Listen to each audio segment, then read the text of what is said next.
जब 121 untitled chapter.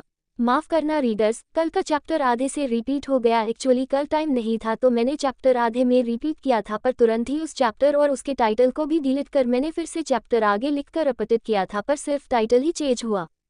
Title change देखा तो लगा चैप्टर भी अपडेट हो गया। अभी जब आगे लिखने बैठी तो देखा चैप्टर तो चेंज हुआ ही नहीं, मतलब कल देर रात की मेहनत बेकार चली गई। और अभी भी जब लिखकर सेव किया तो भी वो नहीं था, इसलिए मुझे दोबारा से लिखना पड़ रहा है।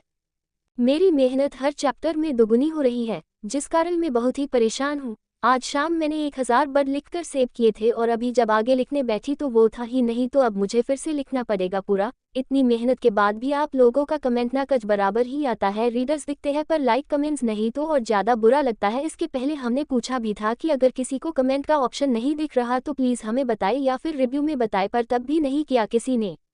वेल कोई बात नहीं। Second story war love and enmity में भी सेम प्रॉब्लम हो रही है, पर अब उसके चैप्टर अपलोड हो रहे हैं तो पढ़ सकते हैं सभी।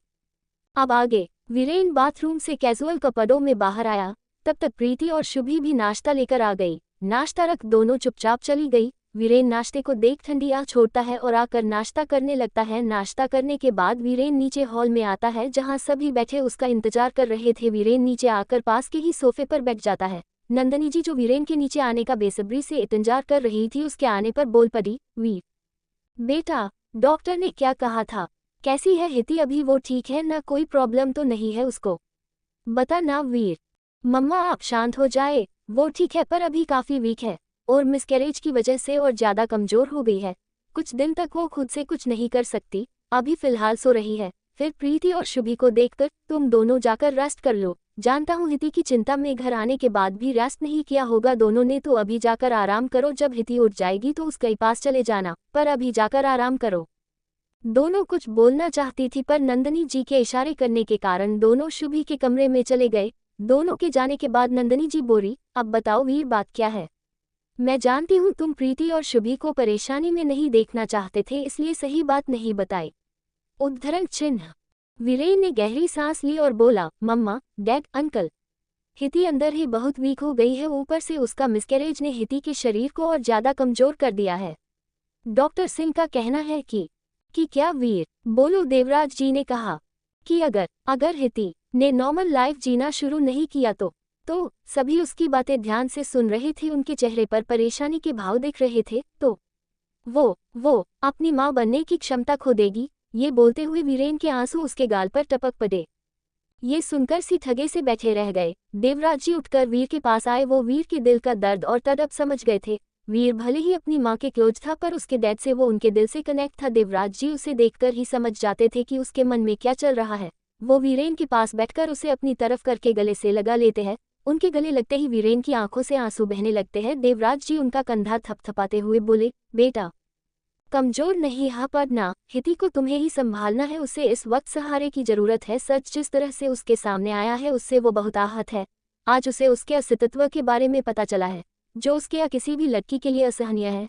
वो अब तक खुद को ओवरऑल समझ रही थी, पर इस सच ने उसके सोचने समझने की क्षमता ही दूर कर दी होगी। जानती है अपने बच्चे को खोना, वो भी उस बच्चे को जो अभी दुनिया में भी नहीं आया। वो किसी के लिए भी बर्दाश्त करना मुश्किल है, पर बेटा इस समय को कमजोर पने में नहीं बीता सकता है, तुम्हें मजबूत होना पड़ेगा। वीरेन उनकी बात सुन रहा था। वो होले से उससे दूर हुआ और बोला, यस डैड, मैं कमजोर नहीं पड़ सकता, मुझे तो हिति को हौसला देना चाहिए, उसे फिर सच पहले वाली मजबूत हिति बनाना चाहिए। और मैं ही यहाँ आंसू बहा रहा हूँ। नहीं डैड, अब से वीरेन कभी नहीं रोएगा, अब सिर्फ वो उन गुनहगारों को रुलाएगा। जब 122 वो अपनी लड़ाई खुद लड़ेगी तो अब आगे क्या वीर बेटा? कर्नल मलिक बोले।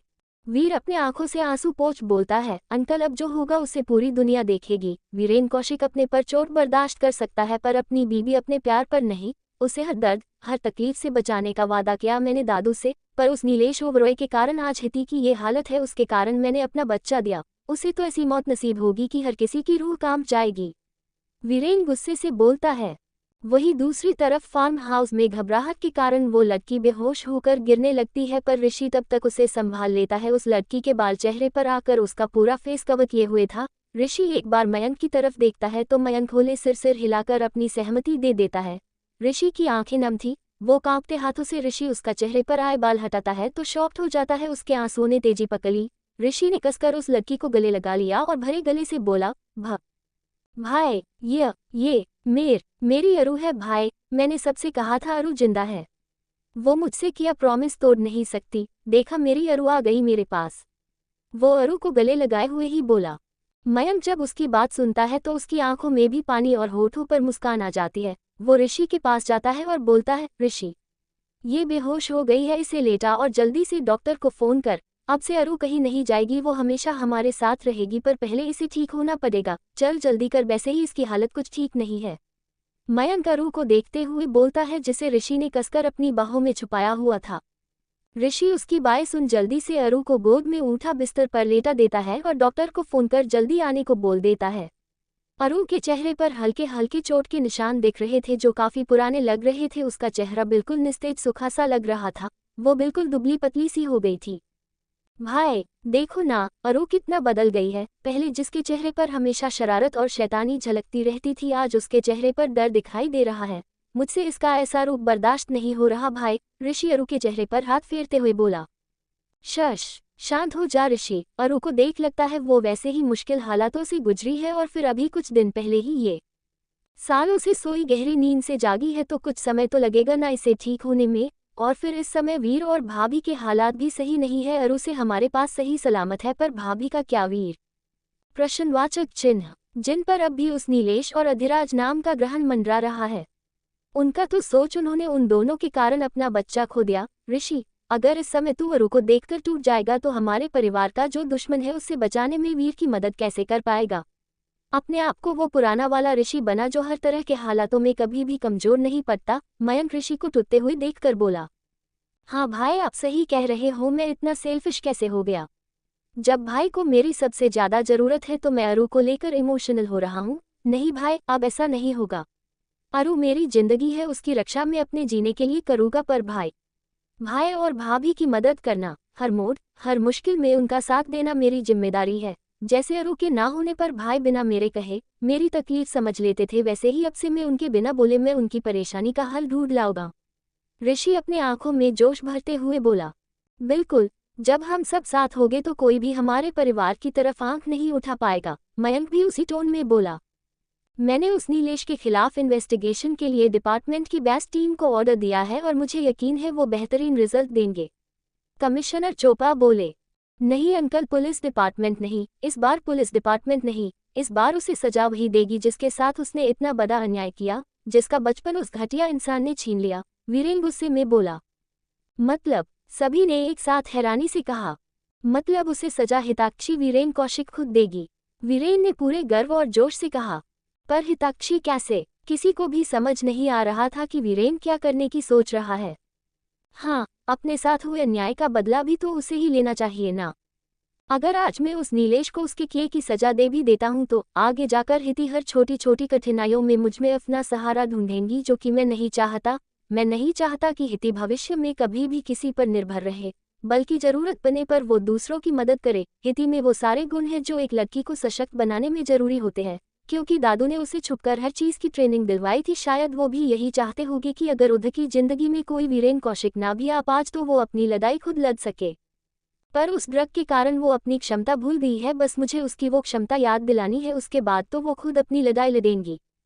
पर वीरेन उसे ठीक होने में बहुत समय लगेगा, और फिर उसकी ट्रेनिंग। अगर ऐसे में उस नीलेश और उसके साथी ने मिलकर कोई और प्लान बना लिया तो? नंदनी जी वीरेन की बात से कुछ नाखून सी होते हुए बोली। जब 123 मिसिंग अक्षय। पर वीरेन उसे ठीक होने में बहुत समय लगेगा, और फिर उसकी ट्रेनिंग। अगर ऐसे में उस नीलेश और उसके साथी ने मिलकर कोई और प्लान बना लिया तो? नंदनी जी वीरेन की बात से कुछ नाखुश सी होते हुए बोली। मम्मा, समय लगेगा, तब तक मैं हूँ उसकी प्रोटेक्शन के लिए। मैं उसकी तब तक हर मुसीबत से बचाऊंगा जब तक वो अपनी लड़ाई लेने के योग्य नहीं हो जाती, और फिर हमें उसे ट्रेन करने की जरूरत ही नहीं है। समय सिर्फ उसकी प्रैक्टिस करवानी है, ताकि वो फिर से पहले की तरह फाइट में नंबर 1 पर आ जाए। आप लोग नहीं जाते, पर हिती ताइक्वांडो में ब्लैक बेल्ट है और यच किसी को नहीं पता, क्योंकि दादू ने किसी को पता ही नहीं चलने दिया। वो बस सही समय का इंतजार कर रहे थे, पर शायद भगवान को कुछ और ही मंजूर था। पर जो भी हो, अब वही होगा जो दादाजी चाहते हैं। वीरेन ने अपनी बात सबके सामने रखी, जिससे सभी लोग सहमत भी नजर आ रहे थे। ठीक है वीर, जैसा तुम ठीक समझो, पर एक बात याद रखना, खतरा हर तरफ से उसे घेरे रहेगा, कर्नल मलिक ने कहा। तो वीरेन ने सहमति से उनकी बात मान ली। अब हमें भी चलना चाहिए, सभी थोड़ी देर आराम कर लेते हैं, कल से किसी ने अच्छे से आराम नहीं किया। कर्नल मलिक बोलते हुए खड़े हो गए। सभी लोग उनके बाद ही खड़े हो गए। देवराज जी दोनों के गले मिले और बाद में मिलने का बोल अपने कमरे की तरफ नंदनी जी के साथ बढ़ चले। कर्नल मलिक और कमिश्नर चोपड़ा दोनों जाने लगे। तभी कमिश्नर चोपड़ा वीरेन के पास आए और धीरे से बोले, वीर, वो अब भी नाराज है मुझसे। उद्धरण चिन्ह। अंकल, थोड़ी नाराजगी तो है पर वो समझ जाएगा, आखिर वो आपका बेटा है। वीरेन ने कहा।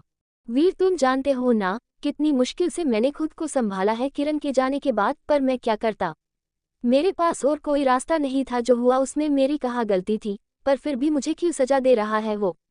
कहते हुए उनका गला रूठ गया। आगे की बात उनसे कही नहीं गई।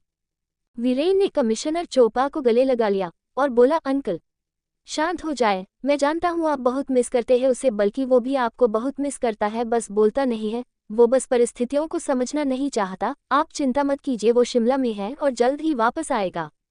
मैंने उससे प्रॉमिस लिया है। सच्ची? सच वीर, वो इंदौर आएगा ना। आंखें तरस रही है उसे देखने को। कमिश्नर चोपड़ा भरे गले और नम आंखों से बोले, आ जाएगा, पर अभी आप घर जाए और आराम कीजिए। अभी लड़ाई लड़नी है और उसके लिए आपका होना तो जरूरी है ना। वो उनके आंसू पोंछता हुआ बोला। दोनों अपने घर की तरफ चले गए और वीर अपने कमरे में, क्योंकि कल से एक पल के लिए भी उसने आंखें बंद नहीं की थी।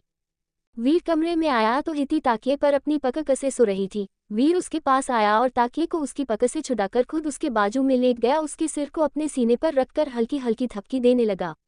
धीरे धीरे कब वो हिती को अपनी बाहों में कसे सो गया पता ही नहीं चला। इधर फार्म हाउस में डॉक्टर आ गए थे और अरु का चेकअप करने के बाद ऋषि और मयंक से बोले, देखिए उन्हें थोड़ी कमजोरी है और शायद किसी चीज को लेकर स्ट्रेस में भी, बस थोड़ा ख्याल रखिए और दवाई समय पर दीजिए तो वो बिल्कुल ठीक हो जाएगी। अभी मैंने इंजेक्शन लगाया है तो वो गहरी नींद में है, शाम तक जाग जाएगी। ओके थैंक यू डॉक्टर, ऋषि ने बोला और उसे बाहर तक छोड़कर आ गया। मयंक भी थक गया था तो वही हॉल के सोफे पर बैठ गया। बैठे बैठे ही उसे नींद आ गई। ऋषि जब वापस आया तो देखा मयंक बैठे बैठे ही सो गया है, तो उसने उसे जगाया और कहा, भाई आप कमरे में जाकर सो जाए, थक गए होंगे। मयंक को सच में नींद की जरूरत थी, इसलिए वो तुरंत कमरे में जाकर बेड पर लुक गया। उसने दरवाजा लगाने की भी जहमत नहीं उठाई। ऋषि भी ऊपर कमरे में अरु के पास आ गया और सोई हुई अरु का हाथ पकड़ उसे निहारने लगा। वो खुद को खुशकिस्मत मान रहा था कि उसकी अरज, जिसकी कोई उम्मीद भी ना थी, वो उसकी जिंदगी में आ गई। वो बेहद खुद था। इधर एकांत सिंघानिया परेशान हो चुका था, क्योंकि उसके आदमियों ने अभी तक अक्षय की कोई खबर नहीं दी थी। उसे अब खुद पर गुस्सा आ रहा था कि उसने क्यों अक्षय पर गुस्सा किया, लेकिन अब क्या कर सकते थे। सुबह से दोपहर होने को आई थी पर अभी तक उसका कोई अता पता था। रह रहकर उसके दिलो दिमाग में गलत गलत ख्याल आ रहे थे। वो मोबाइल हाथ में लिए दरवाजे को घूरते फिर हॉल में ही चक्कर लगाने लगे। तभी दरवाजे की डोरबेल बजी। एकांत दौड़ते हुए दरवाजा खोलने के लिए भागे। दरवाजा खुलते ही एकांत के चेहरे पर सुकून तैर गया। उसने झट से अक्षय को गले लगा लिया और उससे शिकायत करते हुए बोले, कहाँ चला गया था तू? पता है कितना डर गया था मैं। क्यों? आप तो चाहते थे ना कि मैं चला जाऊं, फिर डर क्यों रहे थे? अक्षर को चोखा हुए बोला। नाराज है अभी तक कि मैंने तुझे मारा, पर मैं क्या करता, तू भी तो ऐसे अपने माँ बाप को बिना बताया गया था। एकांत उसके गालों को सहलाते हुए बोला, जिस पर उसने चांटा मारा था। जब 124 अपडेट चैप्टर। क्यों? आप तो चाहते थे ना कि मैं चला जाऊं, फिर डर क्यों रहे थे? अक्षर को चोखा हुए बोला। नाराज है अभी तक कि मैंने तुझे मारा, पर मैं क्या करता, तू भी तो ऐसे अपने माँ बाप को बिना बताया गया था। एकांत उसके गालों को सहलाते हुए बोला, जिस पर उसने चांटा मारा था। तो आपको एक बार मुझसे पूछना तो चाहिए था कि क्यों मैं बिना बताया गया, लेकिन आपने बिना पूछे मुझे चांटा मार दिया। अक्षय नम आंखों से बोला। आई एम सॉरी बेटा, आज के बाद मैं तुम पर आज के बाद कभी हाथ नहीं उठाऊंगा, प्लीज माफ कर दो बेटा। एकांत नम आवाज में बोले। ओके, पर आज के बाद आप मुझे गाल पर नहीं मारोगे, भले चाहे पीठ पर मार लेना, गाल पर बहुत दुखता है। अक्षय माहौल को हल्का करते हुए बोला।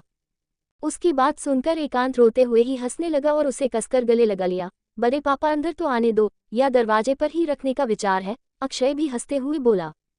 आओ मेरे बच्चे, अंदर आओ, पर एक प्रॉमिस करो कि आज के बाद तुम बिना बताए कहीं नहीं जाओगे। पता है मेरी जान निकल गई थी, तुम आगे से जहां भी जाओगे मुझे बताकर जाओगे। तुम्हें पता नहीं है मैंने कितनी मुश्किल से तुम्हारी बड़ी माँ को समझा कर दबाई दी है। तुम जानते हो ना कितना प्यार करती है वो तुम्हें। उस हादसे के बाद सिर्फ तुम्हारी वजह से जी रही है शीतल। उस हादसे का जिक्र करते हुए एकांत के बंद हो चुके आंसू फिर से बह निकले।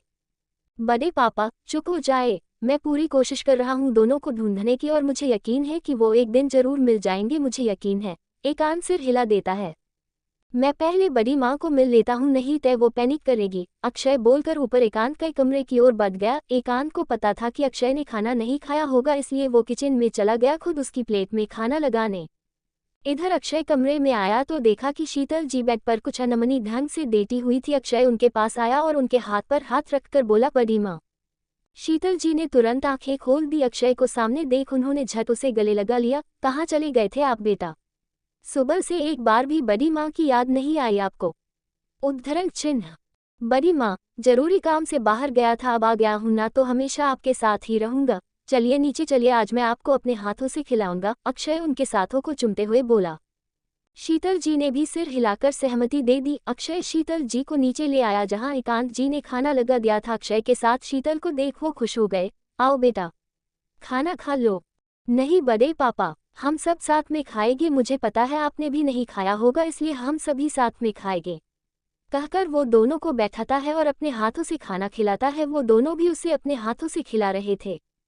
कपूर मैंशन में कावेश ने मिशिका को कमरे में ही कैद करके रखा हुआ था। मिशिका कमरे से बाहर ना निकल पाने के कारण गुस्से से उबल रही थी और ये गुस्सा उसे हिताक्षी पर आ रहा था। उसे ऐसा लगने लगा जैसे हिताक्षी के कारण वीरेन ने उसे नहीं अपनाया और फिर उसके ही कारण उसकी एक बात पर जान निकाल कर रख देने वाले भाई और डैड ने उसे कमरे में कैद करके रख दिया है। वो बस एक ऐसे मौके की तलाश में थी जिससे वो यहाँ से बाहर निकल सके, पर उसे नहीं पता था जिस झूठ की बुनियाद उसने अमेरिका में एक नया रिश्ता कायम किया है वो जल्द ही उसके सामने आने वाला था। शाम हम चुकी थी। मयंक हॉल में अभी भी सोया हुआ था। कमरे में ऋषि अरु का हाथ पके ही बैग के साइड में सो गया। अरु की नींद अब हल्की हल्की खुलने लगी। उसने अपने हाथ पर किसी की पकड़ महसूस की तो घबरा गई। उसने झट से अपना हाथ ऋषि के हाथ से खींच लिया जिससे ऋषि की भी नींद खुल गई। ऋषि ने जब उसे घबराते देखा तो उसकी तरफ बढ़ा। अरु उसे अपनी तरफ बढ़ते देख चीखने लगी, दूर दूर रहो मुझसे, हाथ मत लगाना मुझे, मैं मार दूंगी। उद्धरण चिन्ह। अरु जोर जोर से चिल्लाते हुए बोल रही थी, साथ ही ऋषि जो उसे संभालने की कोशिश कर रहा था उसके हाथ भी झटकते जा रही थी।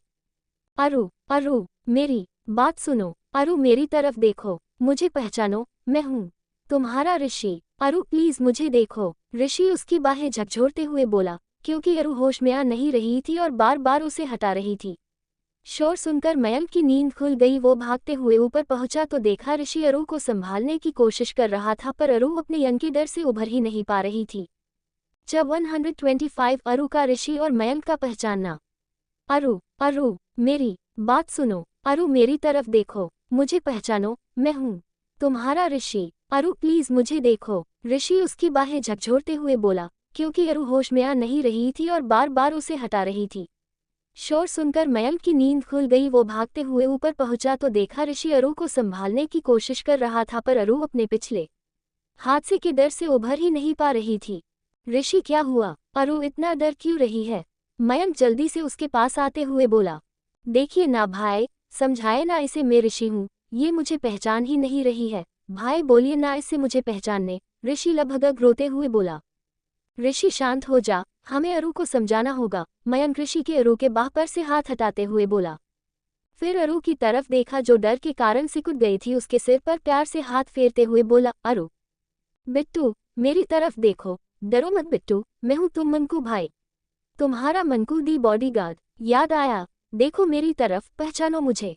ना जाने मयंक की बात में कैसा जादू था, अरु का डर कुछ हद तक कम हुआ। उसने सिर उठाकर मयंक को देखा जो अब भी उसके सिर पर हाथ फेर रहा था। मयंक ने हुले से उसके आंसू साफ किए और बोला, पहचाना बिट्टू, मैं तेरा फेवरेट बॉडीगार्ड भाई, तुझे हमेशा इस ऋषि से बचाता था।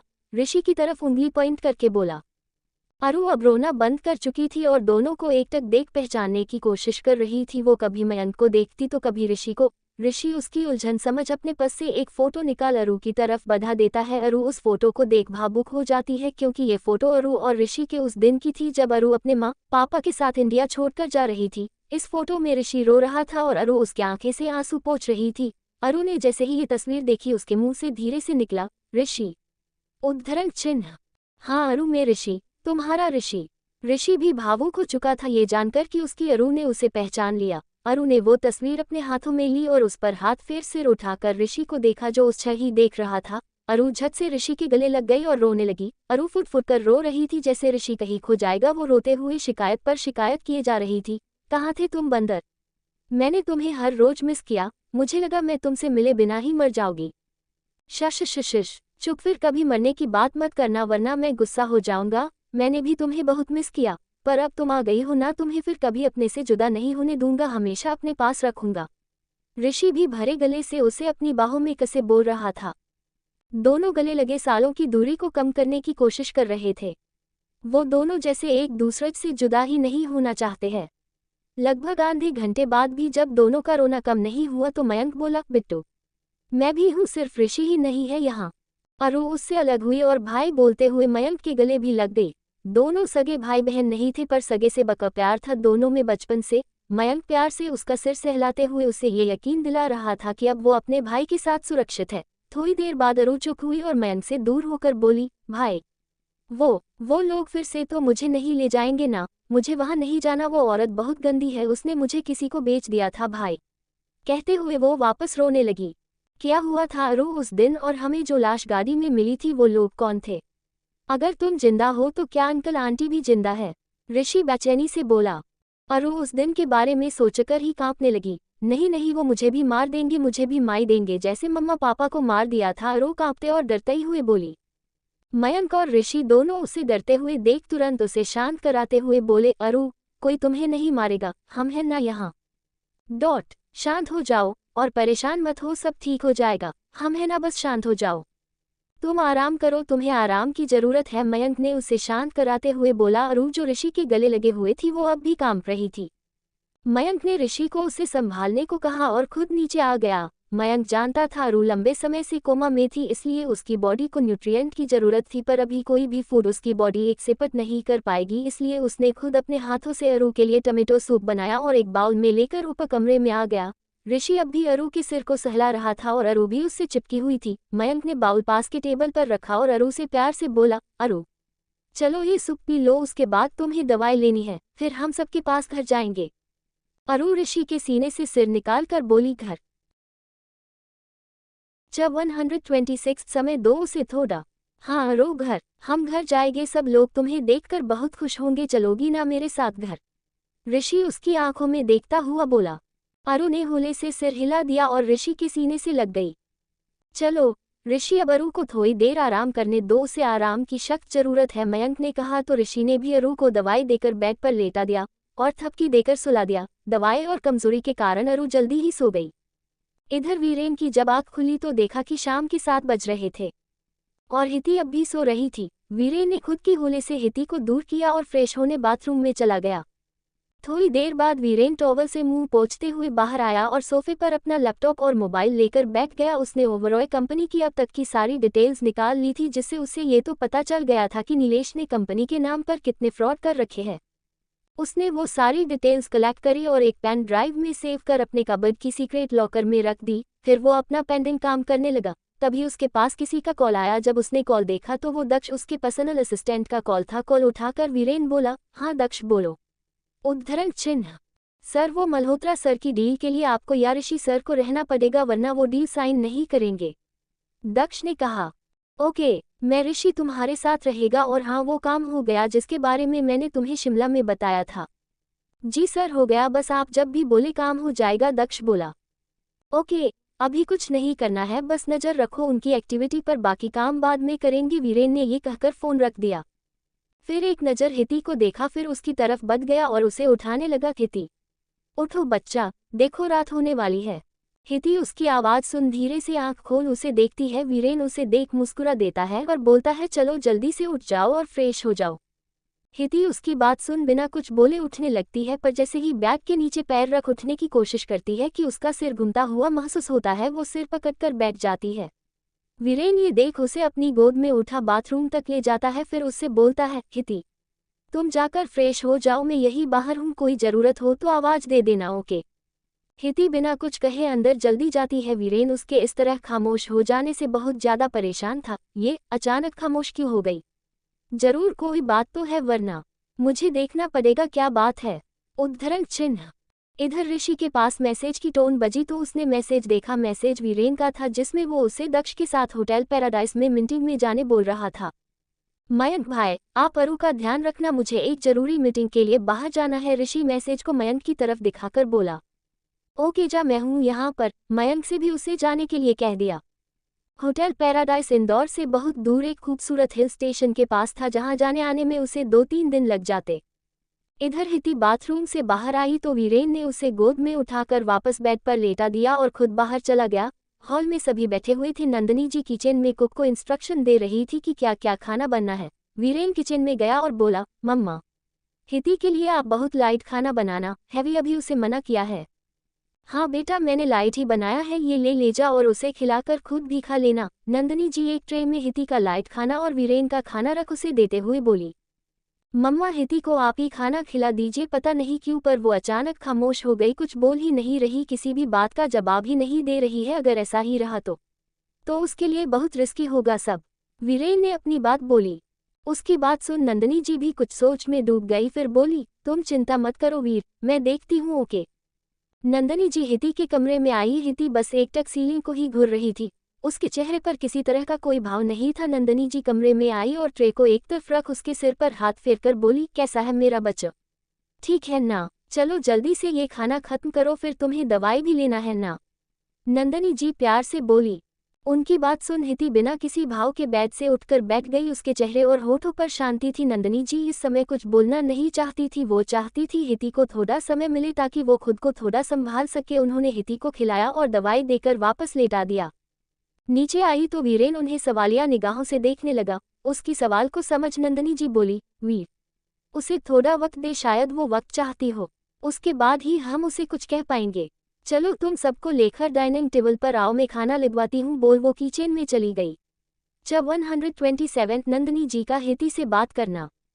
नीचे आई तो वीरेन उन्हें सवालिया निगाहों से देखने लगा। उसकी सवाल को समझ नंदिनी जी बोली, वीर, उसे थोड़ा वक्त दे, शायद वो वक्त चाहती हो, उसके बाद ही हम उसे कुछ कह पाएंगे। चलो तुम सबको लेकर डाइनिंग टेबल पर आओ, मैं खाना लिखवाती हूँ, बोल वो किचन में चली गई। सभी लोगों ने अपना खाना खत्म किया और अपने कमरे में जाने के लिए बढ़ ही रहे थे कि प्रीति बोली, जीजू, वो मैं घर जाना चाहती थी, 2 दिन हो गए हैं ठीक से घर पर किसी ब मिल भी नहीं पाए। अगर आप उद्धरण चिन्ह तुम ठीक कह रही हो प्रीति, लेकिन देखो अभी रात हो गई है तो आज रात और तुम यहाँ रुक जाओ, कल सुबह ही मैं ड्राइवर से कहकर तुम्हें घर छुड़वा दूंगा। वीरेन ने शांति से कहा। हाँ बेटा, वीर ठीक कह रहा है, रात को जाना ठीक नहीं, आज तुम रुक जाओ, कल सुबह चली जाना, देवराज जी ने कहा। तो प्रीति कुछ बोल नहीं पाई। हाँ दी, आज आप रुक जाओ, हम गप्पे मारेंगे रात भर, शुभी खुश होते हुए बोली। चुप कर शैतान, जाकर पाओगे दोनों, तेरे और प्रीति दोनों के एग्जाम शुरू होने वाले हैं। अगर तू एग्जाम में फेल हुई या कम मार्क्स आए तो तेरी favourite Innova Crysta cancel. Viren उसके सिर पर टिप्पणी मारते हुए बोला। आउच भाई, आप ऐसा नहीं कर सकते मेरे साथ, शुभी रोने सी शक्ल बनाते हुए बोली। सही बोल रहा है वीर, तीनों बाप बेटों की शह पाकर बहुत मस्ती कर ली, अब पढ़ाई पर ध्यान दो। नंदिनी जी हल्की गुस्से में बोली। मम्मा, शुभी नाक मुंह बनाते हुए बोली। शुभी, बच्चा जिद नहीं, जाओ कमरे में, वीर बोला। तो शुभी झूठ मूठ का रोते हुए बोली, दी चलो, यहाँ अपना कोई नहीं है। शुभी नहीं को लंबा खींचते हुए बोली। सभी लोग अपने अपने कमरे में चले गए। वीर कमरे में आया तो देखा हिति छत की एकटक देखे जा रही थी। वो उसके करीब आया और बोला, क्या हुआ, नींद नहीं आ रही? हिति ने कोई जवाब नहीं दिया। वीरेन उसकी चुप्पी देख उसके पास बैठ गया और उसके सिर पर हाथ फेरते हुए बोला, कुछ तो बोलो हिति, तुम्हारी चुप्पी मुझे काटने को दौड़ रही है प्लीज। हिति कुछ बोलने के बजाय करवट बदलकर लेट गई और आंखें मूंद ली। उसकी आंखों से आंसू लुकते हुए गालों पर आ गए। वीरेन को उसका मुंह फेरना बर्दाश्त नहीं हो रहा था पर वो कुछ नहीं कर सकता था। उसने अपने मन को समझा लिया कि वो हिति को समय देगा संभलने के लिए। उसके मन में यही सब विचार चलते रहे और सोचते सोचते कब सो गया पता ही नहीं चला। 2-3 दिन और बीत चुके थे। प्रीति अपने घर जा चुकी थी और ऋषि भी वापस आ गया था, पर वो घर पर ज्यादा नहीं रहता था। वो अधिकतर समय फार्म हाउस में बिताता था। उसके आने के बाद मयंक फार्म हाउस से चला गया था क्योंकि उसे फिलहाल अधिराज और नीलेश की अगली चाल की तैयारी करना था, जो बेशक हिति को अपने कब्जे में करने का था। अधिराज अभी शिमला में ही था और वहां भी उनका जिगरजान दोस्त मौजूद था, इसलिए उन्हें अधिराज के प्लेन की ज्यादा फिक्र नहीं थी। इधर ऋषि के साथ के कारण अरु रिकवर कर रही थी। ऋषि का प्लान था कि अरु पूरी तरह ठीक होने के बाद ही शांति निवास आए। वही हिती की चुप्पी अब सबको खुलने लगी थी। वो चाहते थे कि हिती पहले की तरह उनसे बात करे, पर हिती तो जैसे वहां थी ही नहीं। अब सभी का सब्र जवाब दे रहा था, क्योंकि सभी के जहन में डॉक्टर की बातें गूंज रही थी। नंदनी जी से अब रहा नहीं गया तो वो हिती के कमरे में आई और उसके बिस्तर के पास बैठते हुए बोली, हिती बेटा, क्यों ऐसे चुप्पी साधे बैठी हो? आखिर तुम्हारे मन में क्या चल रहा है? अपनी मम्मा को भी नहीं बताओगी? आपने मम्मा कहा था ना मुझे, और बेटा मम्मा से तो अपने दिल की बातें शेयर की जाती है ना। अगर तुमने अपनी दिल की बातों को दिल में ही जब्त करके रखा तो बातें हमें चुभती रहती है। इससे तो अच्छा है ना कि हम इन बातों को अपने दिलो दिमाग से निकाल दे। अगर तुम मुझे अपनी माँ मानती हो तो शेयर करो अपने मन की बातों को। निकाल दो अपने उन आंसुओं को जो तुम्हारे आंखों में नहीं आ पाते। निकाल दो अपने मन की भड़ास को। बेटा, तुम्हारी मम्मा हमेशा तुम्हारे साथ रहेगी। तुम्हें मैंने बेटी माना है और मैं अपनी बच्ची को यूं घुटते नहीं देख सकती। प्लीज बेटा। नंदनी जी हिती के सिर पर हाथ फेरते हुए और उसके माथे को चूमते हुए बोली। माँ का प्यार और उनका ममता में स्पर्श पाकर हिती के इन दिनों का गुब्बारा आंसू बनकर फूट पड़ा और वो गले नंदनी जी के गले लगकर जोर जोर रोने लगी और रोते रोते हुए बोली, मम्मा, आप मुझे घर से बाहर तो नहीं निकालेंगी ना? मुझे फिर से अकेला तो नहीं छोड़ देंगे ना? प्लीज मुझे अकेला मत छोड़ना, मुझे घर से मत निकालना। माँ, मैं आपकी सारी बात मानूंगी, मैं सारे काम भी करूंगी, पर प्लीज मुझे घर से मत निकालना। वो उनके गले लग फूट फूट कर रोते हुए बोल रही थी। नंदनी जी उसकी बात सुनकर हैरान सी हो गई थी कि ये क्या बोल रही है। जब 128 हिती का टूटा सब्र और नंदनी जी का संभालना। माँ का प्यार और उनका ममता में स्पर्श पाकर हिती के इन दिनों का गुब्बारा आंसू बनकर फूट पड़ा और वो गले नंदनी जी के गले लगकर जोर जोर रोने लगी और रोते रोते हुए बोली, मम्मा, आप मुझे घर से बाहर तो नहीं निकालेंगी ना? मुझे फिर से अकेला तो नहीं छोड़ देंगे ना? प्लीज मुझे अकेला मत छोड़ना, मुझे घर से मत निकालना। माँ, मैं आपकी सारी बात मानूंगी, मैं सारे काम भी करूंगी, पर प्लीज मुझे घर से मत निकालना। वो उनके गले लग फूट फूट कर रोते हुए बोल रही थी। नंदनी जी उसकी बात सुनकर हैरान सी हो गई थी कि ये क्या बोल रही है। ये क्या बोल रही हो बेटा? कौन तुम्हें घर से निकालेगा? और क्यों निकालेगा? नंदनी जी हिती को खुद से दूर करते हुए हैरानी से बोल पड़ी। जो लड़की समझकर आप मुझे अपनी बहू बनाकर लाई थी, मैं वो लड़की नहीं हूँ। मैं डैड के दोस्त की बेटी नहीं हूँ, बल्कि मैं तो ओवरॉय ही नहीं हूँ। और आगे के शब्द हिती के गले में ही अटक गए। हिती की रूलाए, उसका सब्र सब छूट गया। और क्या? नंदनी जी हिती के चेहरे को अपने हाथों में थामते हुए बोली। और अब तो मेरा बच्चा भी नहीं रहा, तो आप सब मुझे क्यों अपनाएंगे? इतना कह हिती फिर से रोने लगी। और ये तुमसे किसने कहा कि तुम देव के दोस्त की बेटी नहीं हो या तुम्हारा बच्चा नहीं रहा तो हम तुम्हें घर से बाहर निकाल देंगे? नंदनी जी ने कहा। आप हमें क्यों रखेगी? क्यों अपने खानदान का नाम देंगी जिनके खानदान का ही कोई पता नहीं है? हिती खुद को संभालते हुए बोली।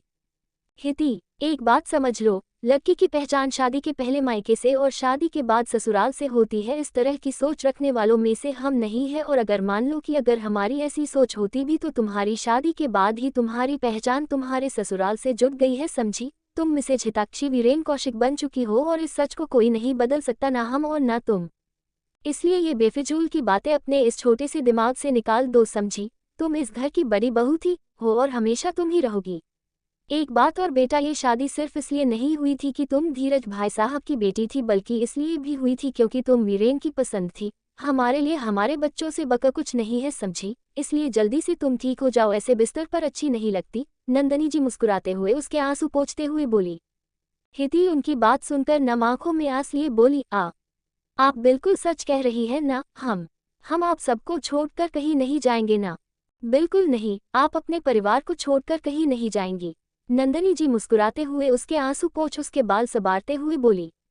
लेकिन इसके लिए आपको हमसे एक प्रॉमिस करना होगा। नंदनी जी कुछ रुककर बोली तो हिती परेशान सी उन्हें देखने लगी।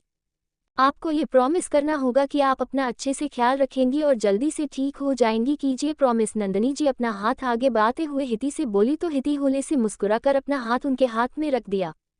नंदनी जी होले से हिती के माथे को चूमते हुए बोली, अब आप आराम कीजिए, हम वीर को भेजते हैं।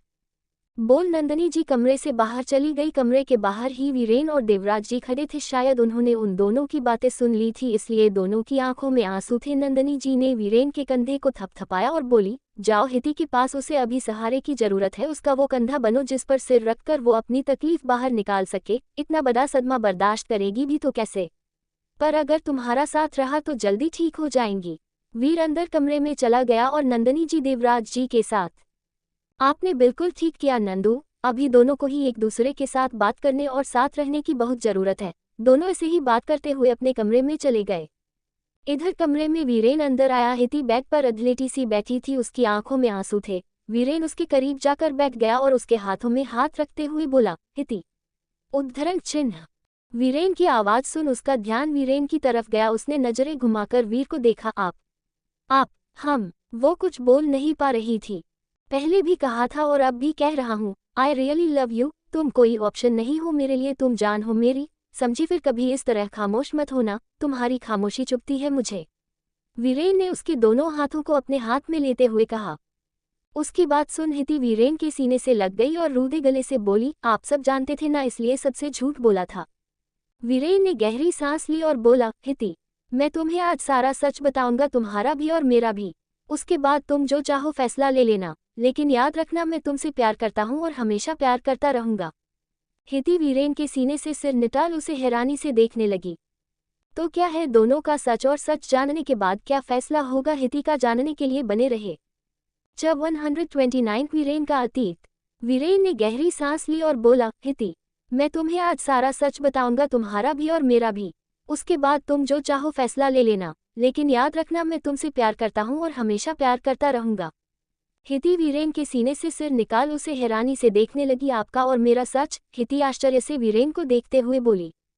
हाँ हिति, मैं आज तुम्हारे और अपने दोनों के बारे में बता देना चाहता हूँ, क्योंकि मैं नहीं चाहता कि कभी भी किसी भी गलतफहमी के कारण तुम मुझसे दूर जाओ। मैं अब तुम्हारे बिना जीने का सोच भी नहीं सकता, इसलिए प्लीज मेरी बात सुनकर फैसला करना। हिति, जब मैं कॉलेज में था तब मैं किसी से प्यार करता था, पर उसने पूरे कॉलेज के सामने मेरे प्यार का मजाक बनाकर मुझे छोड़कर चली गई। वो लड़की कोई और नहीं, वो मिशिका थी जो शिमला में हमारे साथ रहती थी। वीरेन की बात सुनकर हिति हैरानी से उसे देखने लगी तो वीरेन बोला, जानता हूँ कि तुम क्या सोच रही हो, पहले मेरी पूरी बात सुन लो फिर रिएक्ट करना प्लीज। हिति ने सिर हिलाकर दिया तरह वीरेन आगे बोला, मैं जब कॉलेज में था मेरे साथ ही मिशिका भी पति थी। मिशिका मुझे पसंद करती थी और कई बार मुझे पूरे कॉलेज के सामने प्रपोज भी किया, पर मैंने हर बार उसे मना कर दिया क्योंकि मैं सिर्फ अपने और अपने डैड के बिजनेस को आगे बढ़ाने के बारे में सोचता था। मेरा मन कभी भी प्यार जैसी चीज़ों के लिए नहीं भटकता था, या ये कहो कि मैं प्यार मोहब्बत जैसी चीज़ों को मानता ही नहीं था, क्योंकि कॉलेज में अक्सर लड़के लड़कियों के साथ जीने मरने की कस्में खाते हुए देखी था। फिर कुछ दिनों वही लड़के लड़कियां किसी दूसरे के साथ दिखते थे, इसलिए मुझे लगता था कि प्यार व्यार जैसी कोई चीज़ होती ही नहीं है। लेकिन मिशिका हमेशा मेरे साथ रहने की कोशिश करती। मैंने कई बार उसे मना भी किया लेकिन वो मानी नहीं। फिर एक दिन मुझे मिशिका की फ्रेंड का कॉल आया कि मिशिका ने खुदकुशी करने की कोशिश की। मैं बहुत घबरा गया था। मैं बिना कुछ सोचे समझे मिशिका के पास पहुंच गया। वहां मिशिका को हॉस्पिटल के बेड पर बेहोश देखा तो ऐसा लगा जैसे मुझसे बहुत बड़ा गुनाह हो गया, क्योंकि उसकी ये हालत मेरी वजह साथ हुई थी। मिशिका की उन तीनों दोस्तों ने मुझे बताया कि मेरे हर बार मना करने के कारण उसने सुसाइड करने की कोशिश की। तब मुझे लगा कि शायद मिशिका मुझसे सच्चा प्यार करती है, इसलिए तो वो मेरे लिए मरने तक को तैयार हो गई। मैंने उसी पर डिसाइड किया कि मैं उसके प्यार को एक सिपट कर लूँगा। वो जैसे ही होश में आई तो मैंने उसका प्यार कबूल कर लिया। उस दिन के बाद वो हमेशा मेरे साथ रहती। हमारे फेयरवेल पार्टी के दिन मैंने सोचा कि सबके सामने मैं उसे आई लव यू कहूँगा, क्योंकि उसका प्यार एक सिपट करने के बाद भी मेरा दिल कभी उसे आई लव यू नहीं कह पाया। लेकिन उस दिन मेरा दिल और मेरा विश्वास दोनों टूट गए। वो फेयरवेल पार्टी वाली रात को उसने पूरे कॉलेज के सामने मेरी इंसल्ट की। जब मैं कॉलेज पहुंचा तो देखा कि वो किसी और लड़के के साथ थी। उसने उसे सबके सामने किस किया। जब मैंने मिशिका से पूछा कि वो लड़का कौन है, वो उसे किस क्यों कर रही है, तो वो हंसने लगी और बोली कि वो उसका बॉयफ्रेंड है और मुझे तोड़ने के लिए ही उसने मुझसे प्यार का नाटक किया। मैंने कई बार उसके प्रपोजल को रिजेक्ट किया था, इसलिए उसने ये तय किया था कि वो सबके सामने उसकी इज्जत का तमाशा बनाएगी और मुझे इस कदर तोड़ेगी कि मैं फिर किसी लड़की से प्यार ना कर पाऊँ। मेरे दिलो दिमाग में वाले सिर्फ और सिर्फ उसका कब्जा चाहती थी, भले ही नफरत से ही क्यों ना। साहब के सामने उसने मेरी इज्जत को तार तार कर दिया था। मैंने उससे कितनी बार बोला कि वो तो मुझसे प्यार करती थी, पर उसने कहा कि मैं सिर्फ उसकी जिद था। मैं हर बार उसे मना करता रहा, इसलिए उसने सोच लिया था कि वो मुझसे प्यार का नाटक कर ऐसे ही सबके सामने मुझे रिजेक्ट करेगी। वीरेन का गला रूठ गया था। बोलते बोलते तो हिति ने कहा, फिर उद्धरण चिन्ह फिर मेरा लाया बुके मेरे मुंह पर मार। वो अपने उस नए बॉयफ्रेंड के साथ चली गई। पूरा कॉलेज मेरा मजाक बना रहा था। मैं कॉलेज के उस ग्राउंड में अपनी बेबसी और उसकी मक्कारी पर आंसू बहा रहा था। कहा तो मैं उसे आई लव यू बोलने आया था और कहा उसने मेरी जिंदगी से लव शब्द ही मिटा दिया था। उस दिन के बाद मैंने तय किया कि मैं सिर्फ और सिर्फ अपने बिजनेस पर ही फोकस करूंगा और किसी चीज़ पर नहीं। उस दिन के बाद से मेरे होठों की हंसी चली गई। मैं कभी इतने गुस्से वाला नहीं था, लेकिन उसके धोखेबाजी ने मुझे ऐसा बना दिया। फिर एक दिन डैड और तुम्हारे दादू मेरे पास आए और नीलेश ओबरॉय की मक्कारी और घिनौने रूप के बारे में बताया। डैड ने मुझे कहा कि मैं उनके दोस्त की इकलौती निशानी को बचा लूं, तुम्हें लीगली अपना बनाकर। मैं अब किसी को भी अपनी जिंदगी में शामिल नहीं करना चाहता था, पर दादू के बार बार कहने पर मैं मान गया। मैंने उसी पल तुम्हारी सारी जानकारी निकलवाई और तुम्हारे बारे में जाना तो पाया कि तुम्हारे दादू और डैड ने जैसे कहा था तुम बिल्कुल वैसी ही थी, नेकदिल और मासूम। तुम्हारी तस्वीर देखकर कितने साल बाद मैं मुस्कुराया था। मुझे तुम्हारी वो निश्चल हंसी भाने लगी थी। उस तस्वीर में तुम्हारी आंखें बंद थी और चेहरा बेहद मासूम। मैं हर रोज तुम्हारे कॉलेज जाने लगा क्योंकि कॉलेज मेरा ही था, तो मेरे कभी भी आने से कोई परेशानी नहीं हुई। हर रोज तुम्हें देखकर वापस चला जाता। मेरा टूटा हुआ दिल धीरे धीरे बदलाव महसूस करने लगा था, लेकिन तुम्हारी आंखें देखकर मुझे हमेशा मिशिका का धोखा याद आ जाता। जब 130 वीरेन का अतीत। मैं हर रोज तुम्हारे कॉलेज जाने लगा क्योंकि कॉलेज मेरा ही था, तो मेरे कभी भी आने से कोई परेशानी नहीं हुई। हर रोज तुम्हें देखकर वापस चला जाता। मेरा टूटा हुआ दिल धीरे धीरे बदलाव महसूस करने लगा था, लेकिन तुम्हारी आंखें देखकर मुझे हमेशा मिशिका का धोखा याद आ जाता। मुझे लगने लगा था कि हर लड़की धोखा देती है, खासकर वो जिनकी आंखें स्मोकी होती है। वो पहले अपने नजरों से दिल में जगह बनाती है, फिर उस दिल को ही तोड़ देती है। मुझे लगता था कि तुम भी ऐसा ही करोगी, पर फिर भी पता नहीं क्यों पर तुम्हारी तरफ खींचने लगा था। तुम जब भी उस राज के करीब जाती थी मुझे गुस्सा आता था, बहुत आता था। राज की तुम्हारे करीब आना मुझे अच्छा नहीं लगता है। मन करता था उसे गोली मार दूं, लेकिन फिर अगले पल ये ख्याल भी आता था कि मैं क्यों तुम्हारे लिए इतना रिएक्ट कर रहा हूं। तुम्हारी आंखें भी तो उसकी तरह है, तो क्या तुम मुझे धोखा नहीं दे सकती? प्रश्नवाचक चिन्ह। जरूर दे सकती हो, पर मुझे फिर भी तुमसे शादी करना था, इसलिए मैंने तुम्हारे जन्म से लेकर तब तक की सारी डिटेल्स निकलवाई। फिर उस दिन कॉलेज के सामने वाली रोड पर तुम्हें और राज को देखा तो मेरा दिमाग बहुत ज़्यादा खराब हो गया। इत्तेफाक से दादू का कॉल भी उसी दिन आ गया था और उन्होंने बताया कि तुम बहुत ही खुददार हो, कभी किसी की मदद नहीं लेती थी, इवन दादू और प्रीति की भी नहीं, और बिना किसी रीजन के तुम कभी मुझसे शादी नहीं करोगी। इसलिए मैंने उसी दिन तुम्हारे सामने ऐसी सिचुएशन क्रिएट की कि तुम मुझसे शादी कर लो, और जैसा मैंने सोचा तुमने शादी के लिए हाँ कर दी। हिति, मैं तुमसे प्यार करता था, पर उस समय में मिशिका के दिए धोखे के कारण मैं समझ नहीं पाया, लेकिन हाँ, मिशिका से नफरत और जलन के कारण मैंने तुमसे शादी की। मैं तुम्हें खोना नहीं चाहता था किसी भी कीमत पर, लेकिन इन सब में मैंने इस बात का ख्याल भी रखा कि सब कुछ ठीक होने के बाद अगर तुम मुझसे अलग होना चाहो तो बिना किसी अड़चन के अलग हो सकती हो। बस इसलिए मैंने वो कॉन्ट्रैक्ट तुमसे साइन करवाया था, ताकि तुम जब अलग होना चाहो अलग हो सकती हो। वीरेन ने अपनी बात कही और चुप हो गया। हिति उसे ही देख रही थी और फिर वापस उसके सीने में सिर छुपाता लिया। ये देख वीरेन बोला, हिति, क्या तुम्हें मुझसे कोई शिकायत नहीं? मैंने तुम्हारे साथ ही सब किया। नहीं, मुझे कोई शिकायत नहीं आपसे। आपने जो भी किया वो मुझे बचाने के लिए किया, लेकिन प्लीज अब आप मुझे अपने बारे में बताएं, मेरे अस्तित्व के बारे में। मैं कौन हूँ, मेरे मम्मा पापा कौन है? प्लीज, हिति रिक्वेस्ट करते हुए बोली। ठीक है, मैं सब बताऊंगा, पर तुम्हें पहले मुझे एक प्रॉमिस करना होगा कि इसके बाद मैं जो कहूंगा तुम्हें बिना किसी शिकायत के मानना होगा, वीरेन ने कहा। ठीक है, प्रॉमिस, हिति बिना देर किए झट से कहा। तो वीर ने गहरी सांस ली और बोला। उधर आज 2-3 दिन से कमरे में ही कैद उसका गुस्सा बढ़ रहा था। उसने सोचा पहले उसे उसके भाई को मनाना होगा, ये यकीन दिलाना होगा कि वो अब फिर से वीरेन के पीछे नहीं जाएगी, ताकि आज जो वो हमेशा हमेशा के लिए अमेरिका जाने वाली है वो ना जा सके। वो अभी सोच ही रही थी कि उसके कमरे का दरवाजा खुला और कावेश अंदर आया। मिशु, चलो, डैड और मेहर के कारण मैंने तुम्हें कुछ दिन और रुकने दिया, पर अब और नहीं, आज तुम्हें जाना है। कहते हुए कावेश उसका हाथ पकड़ अपने साथ नीचे लेकर जाने लगा। मिशिका हॉल में आई तो देखा उसके डैड और मेहर दोनों खड़े थे। वो जल्दी से उनकी तरफ भागी और नकली आंसू बहाते हुए उनसे लिपटकर बोली, डैड प्लीज भाई को बोलिए ना, मुझे नहीं जाना आप सबको छोड़कर। आई प्रॉमिस मैं अब से कुछ भी ऐसा नहीं करूंगी जिससे आप तीनों को शर्मिंदा होना पड़े। Please dad, please. नहीं बेटा, कावेश जो कर रहा है तुम्हारी भलाई के लिए ही कर रहा है। प्लीज बेटा, मुझे ऐसे रोकर कमजोर मत करो। मी कपूर बोले। मिशिका उनसे अलग हुई और कावेश की तरफ देखते हुए बोली, प्लीज भाई, मुझे मत भेजिए, मैं नहीं जाना चाहती। आई प्रॉमिस मैं फिर कभी ऐसा नहीं करूंगी और ना वीर के पीछे जाऊंगी। प्लीज भाई, प्लीज एक आखिरी बार मेरी बात मान लीजिए।